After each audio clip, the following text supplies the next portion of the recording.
Happy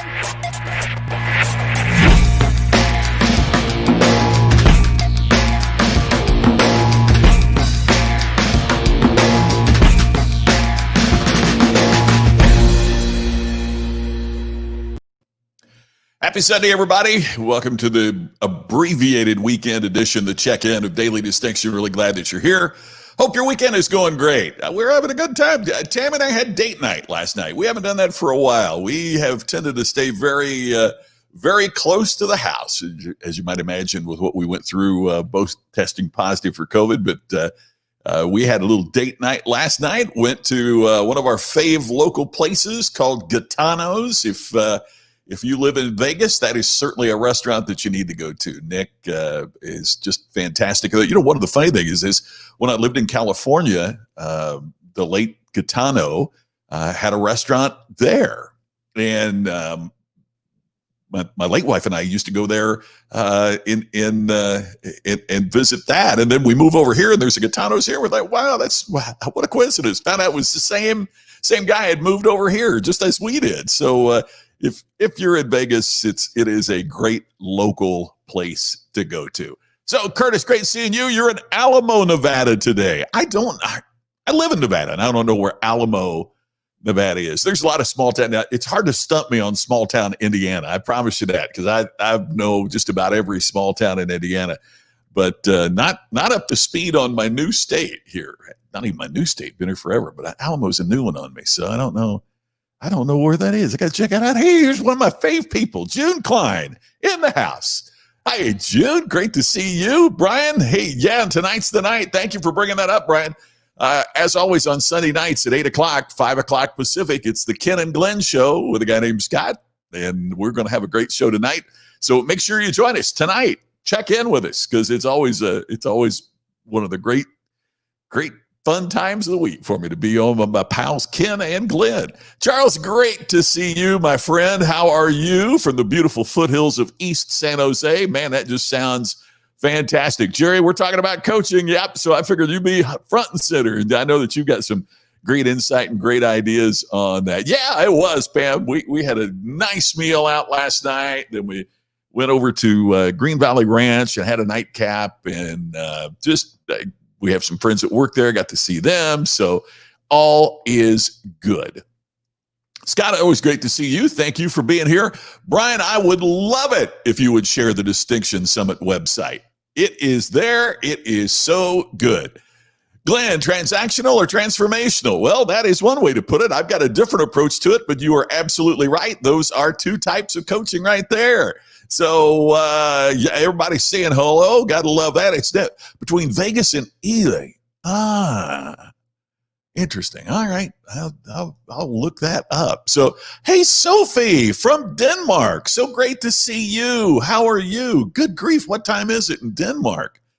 It's late Sunday night, isn't it, over there? Gosh, it's good to see you again. How you doing? I'm really glad that you're here. Thank you very much for that. So, I like that. It's always transformational. You are so kind, Jude. Thank you. Yeah, we're talking about coaching today. And coaching I think is important. And I'm going to say from the onset, coaching is something that we all need.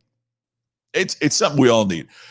The story that's repeated the most frequently, I think, is that Michael Jordan had a coach.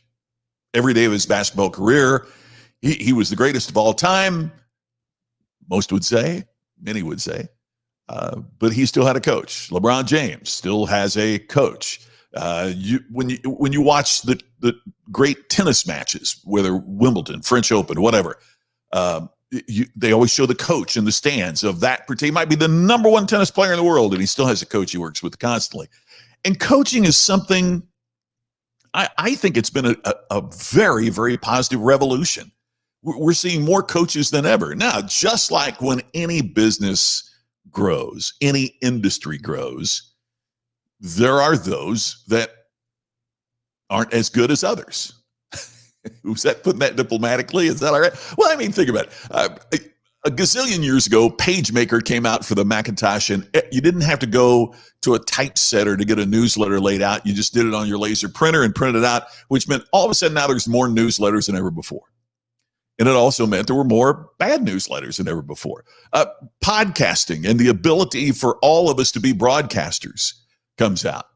And now more people have access, and it's fabulous. And there's some incredible podcasts that are out there. And there's other folks that are just talking into the computer and nobody listens, right? Same is true with coaching. Coaching has exploded. There's great coaches out there. There are others that, you got to be careful about. And so here's one of the interesting, what we got here. Here's one of the many links. Oh, there's the Ken and Glenn show with a guy named Scott. There you go. Thank you for sharing that, Bruce. So you bet. Can I share? Brian, I thought you were saying, could you share it? You were asking me, would I share it? I'm so sorry. I was thinking you were going to share it out there with everybody. It is distinctionsummit.com. Let me take a second. I'll jump back into coaching in a second. Let me take a second and talk about this. You see the logo behind me. Stand out, earn more. The Distinction Summit is coming October 16th to the 18th. And the reason that we called it that is because when you stand out, you do earn more. When you stand out from your competition, you earn more respect. You earn more customers. You earn better employees. You earn more money. And so we're going to drill deeply into what I've discovered over the last decade plus researching this are the specific ways that you can take what you do and make it stand out. See, we learn how to do what we do, but there's really not a place that we can go to learn how to make what we do stand out from the competition. That's what this is about. And by competition, it could be competition for more sales, more customers, competition for a promotion, competition that your kids face, try and get in a great school, whatever it is. These are the principles, because the principles are the same. And we're going to really drill deep into those. So at the end of the summit, you've developed this roadmap of what it takes to stand out. And it is $100 off the registration through Labor Day. And the website, and I didn't put it up here, but the website, Brian, is distinctionsummit.com. Distinctionsummit.com. In fact, I can't believe I didn't do this. So let me do this for just so everybody sees it. There we go. Distinctionsummit.com. Got it? And thank you for asking. I appreciate it greatly. Thank you for asking. All right. So coaching is what we're talking about. And that's not talking about specifically with the summit, but talking about coaching. And Jerry, you hit the nail on the head. Yes, even coaches have coaches, because I think that's absolutely critical. It's part of the reason I'm really glad that you're a part of our program, Jerry, is that, you are being that great example. It shows that you kind of got to, for lack of a better term, it's like you got to eat your own cooking, right? I mean, we have to be willing to buy what we're selling. And so if you're a coach, it's important, if you want people to invest in your coaching, to invest in getting coaching, it seems to me. And Brian, you're exactly right. We don't know what we don't know. And all of us have blind spots. I go to a coach. I have a coach. And Sophie is such a great professional. She invests in coaches. Right now I have a personal trainer, health coach. He's great. My one before him lasted a month and I fired him. There you go. More focused on a social media profile than coaching me. Sophie, I think you have hit on what is definitely one of the challenges in coaching today, is that, it's as funny as it sounds, when you think of what we're going through here in the States with an election cycle, one of the things I think we begin to realize is that getting elected and serving in office are two different skills. The skill of campaigning and the skill of getting elected is one thing, but then once you get elected, how do you serve in that office is a completely separate skill. And we have based obtaining the office on a skill. We base serving in the office on a different skill than it takes to actually serve. The way you get the office is not what it takes to make you good in serving. And I think we see the same thing in coaching, in that there are some coaches that are so great at self-promotion. Maybe that's what they should be coaching. How do you coach yourself and build your social media profile is really what they ought to be coaching, because that's what they're best at doing. And getting you as a client is not the same thing as serving you as a client. And I think we all have to be cognizant of that. We would like to do that. That'd be great, Justin. I appreciate that. I'm not familiar with him, so I would love to connect. That's fantastic. And by the way, thank you for that, Brian, and thank you for sharing, Charles. I appreciate that so much. So, as we talk about coaching, I want to talk about two different types of coaching, so that if you don't have a coach, you can think about what type of coach that you would like to consider, and you need to be clear about what type of coach you want to approach. So here's basically two major areas in terms of the type of coaching. One is performance coaching. There is something specific, and the coach here, it goes and helps you address a specific challenge or a specific problem. And this is where you've heard me talk before. I've done some coaching for speakers, to help them get better at presentations, help them get better at speaking. To me, that's performance coaching. We're going to take this one area and help you fix that specific challenge. So when I was coaching the former president of Keurig, as I'm drinking a cup of coffee that I made my Keurig brewer, when I was coaching the president of Keurig, I wasn't trying to help her make any decisions about the organization that she had been a part of or anything like that. It was very specific to that challenge, that problem. How do I become a better speaker? So if there is a specific area that you can define, I would like to get better at this, then finding a coach whose field of expertise is that particular area is an extraordinarily important thing to do. However, don't expect a performance coach to also help you in other areas as well, because it might not be their field of expertise. For example, Sophie mentioned that she got a health and fitness trainer. Don't expect a health and fitness trainer. And I'm not saying you, Sophie, but I'm saying if you have a health and fitness trainer, you shouldn't expect that person is also going to help you manage your finances. Now, I know that sounds crazy, but there are some folks out there that want to coach you in everything, right? And maybe they are, and maybe they aren't qualified to do so. So one of the important things, for example, if I'm working with entrepreneurs and they talk about, hey, I want to form a partnership with somebody. Some of you heard me say this on a call the other day. And you want to form a partnership with somebody. My advice is always, the coaching I would give is always, as you're forming a partnership, get it very clear how you're going to end the partnership. It's almost like a prenuptial, right? And prenups sound negative, I know, but I mean, whether you get it in your marriage is your choice, but I don't think there should be a choice. You need it in a business partnership. You know why? Because at the beginning of the partnership, everybody's convinced this is going to be the next Amazon, right? This is going to be the next big. And we're so fueled and filled with excitement that we don't think about what happens if one of the partners isn't contributing as much as the other. Or what if one of the partners, tragically, something happens and they can't work in the partnership anymore. And now you've got a family member that owns half the business and doesn't participate or doesn't bring to the table the things apart. All of those things need to be considered, right? Well, performance coaching would be about how do we structure a partnership to be the best. And they coach you until the partnership's established. And that's so performance coaching is about something very, very specific. Then there's developmental coaching. And developmental coaching is to help an individual. It's to help you to move forward, to learn, to improve, to grow. In other words, they are helping you. And they are working with you or working through you, right? To get you to learn, to improve, to grow. They're not necessarily to fix a specific problem as much as they are to be your coach to help you learn and grow. For example, the questions that and part of where this came about over the questions we talked about yesterday, that Marshall Goldsmith asks.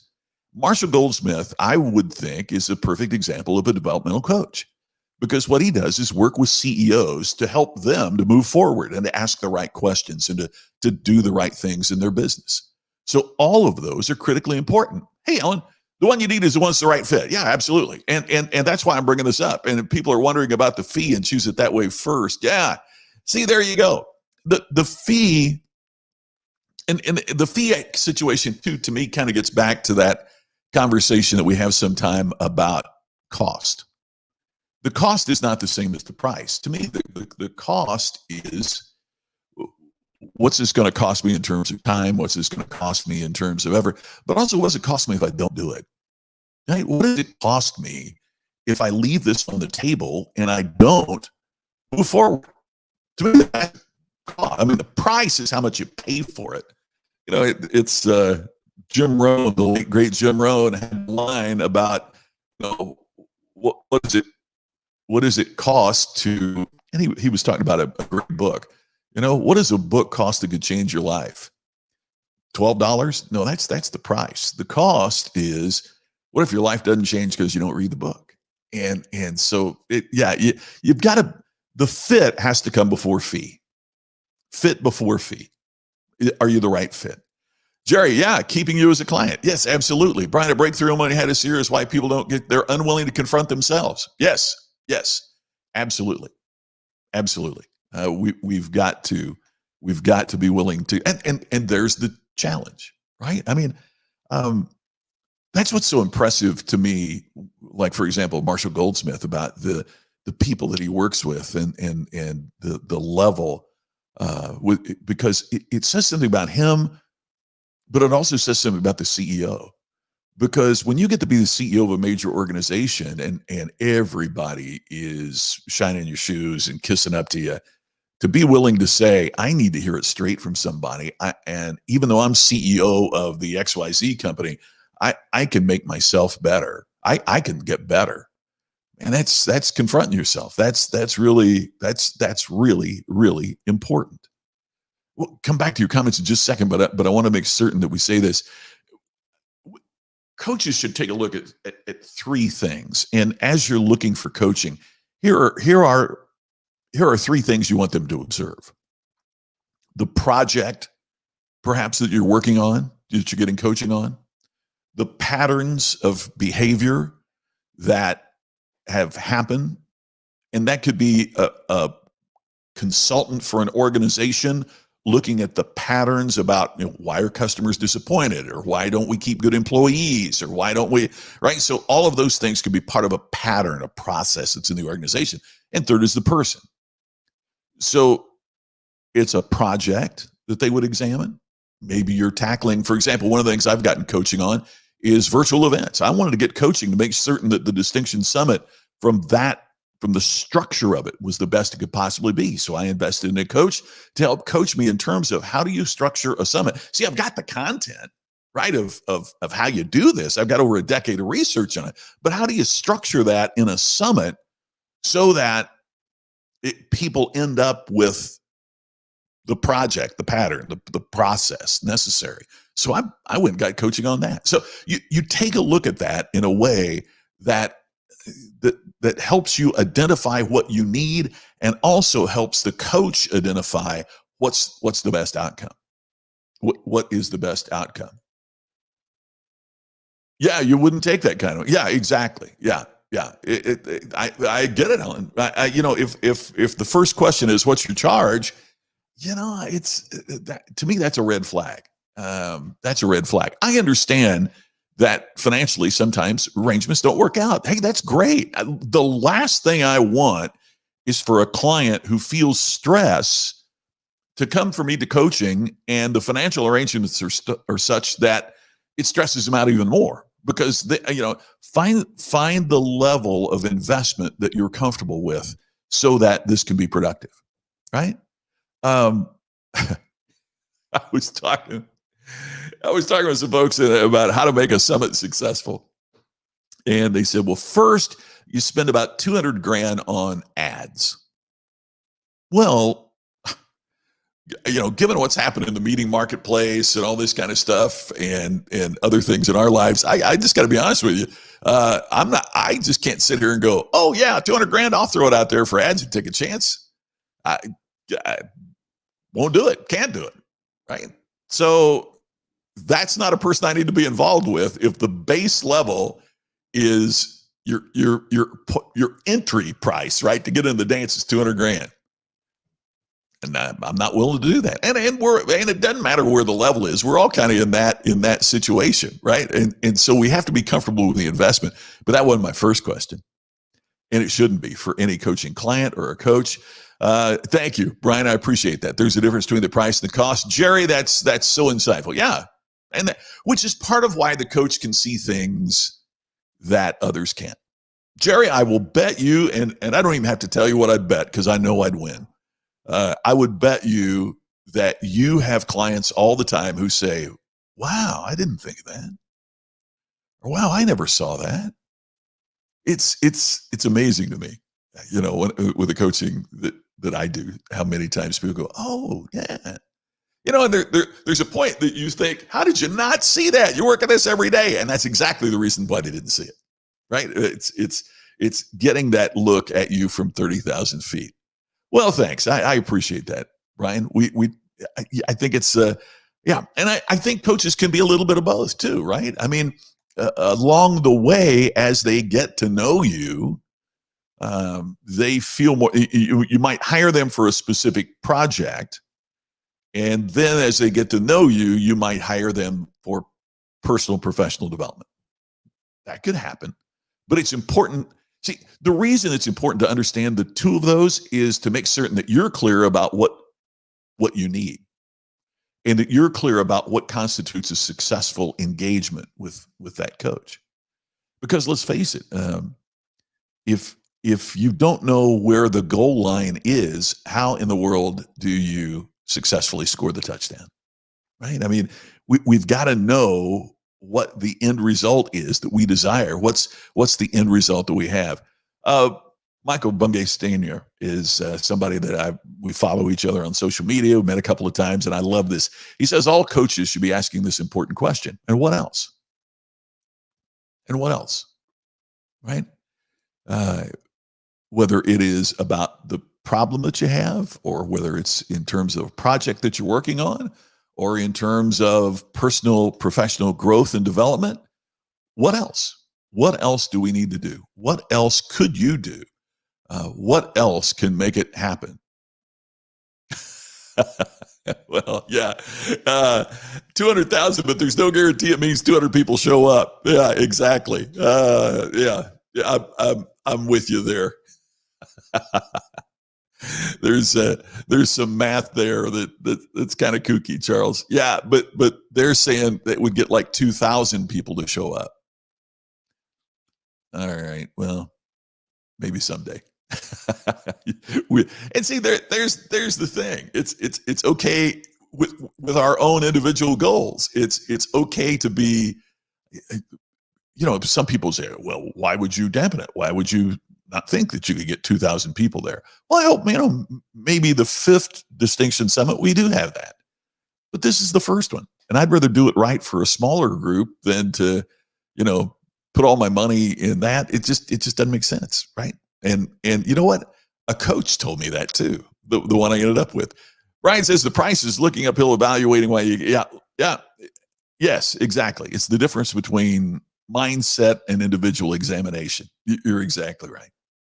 So one of the questions, is it possible to coach yourself? And my first answer is absolutely not. Because as Jerry pointed out, it's hard to see yourself from 30,000 feet. You can't coach yourself. And if you look at the history of sports, and again, as I say all the time, sports is an overused analogy, but there aren't many successful player coaches. You're one or the other. You've got to be one or the other, because the coach sees things differently than when you're actually on the field. And the same is true with what you and I do. We need outside coaches that can, as Jerry said, look at us from 30,000 feet. And from that perspective, see some things that we can't see because we're right there in the trenches working on it. But the one thing that you can do is to continue to ask yourself that great question. And what else? And what else? So that's a question I'll leave you with on this Sunday. Hey, thank you for sharing part of your Sunday with me. I look forward. Sophie, great seeing you in Denmark. Holy cow. It was great to meet you at the event where we did. And I really appreciate you watching here today as well. Thank you. And thanks to everybody for sharing this and for being a part of this. Take a look at the website that we've got for Distinction Summit. It is up there now. And we will check in with you. It'll be coming up tonight on the Ken and Glenn Show with a guy named Scott. And I'll see you back here tomorrow at the same time for our regular edition of Daily Distinction. Thanks, everybody. I really appreciate you being here. I'll talk to you tomorrow.